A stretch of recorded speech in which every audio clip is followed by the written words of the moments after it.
আগে যেখানে এক একটা ব্যাচে অন্তত 20-25 জন থাকতো যারা খুব ভালোভাবে টিচারদের সাথে সম্পর্ক থাকতো তাদের কলেজের পরেও, এখন এসে সেটা 4 থেকে 5-এ গিয়ে দাঁড়াচ্ছে।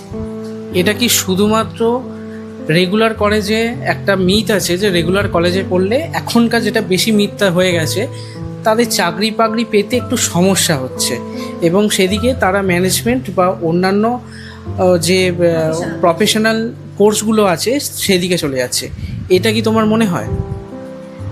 দেখো, এটা একটা কন্ট্রোভার্সিয়াল কথা জিজ্ঞেস করলে তুমি। আমার অবশ্যই মনে হয় যে আজকে দাঁড়িয়ে এই রাজ্যে যেহেতু আমাদের জেনারেল কোর্সগুলোতে পড়ার পরে এখন কিছু কারণে আর কি যেদিকে তাকিয়ে অন্তত গ্রামগঞ্জের ছেলেরা ডিগ্রি কোর্সে পড়াশোনা করতে আসতো, সেটা হচ্ছে এসএসসি, স্কুল সার্ভিস কমিশন। এবার স্কুল সার্ভিস কমিশন বা প্রাইমারি এগুলো যেহেতু ইররেগুলার হয়ে গেছে, মানে প্রতি বছর হচ্ছে না বা দেরি হচ্ছে, তাতে তাদের কি হচ্ছে, তাদের উপরেও একটা চাকরি করার প্রেশার এসে দাঁড়াচ্ছে।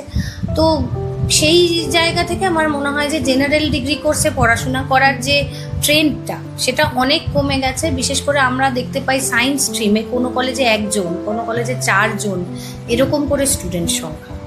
তো ওই জায়গাটা একটুখানি, তার তুলনায় বরঞ্চ আমি বলবো যে কমার্সের স্টুডেন্ট সংখ্যা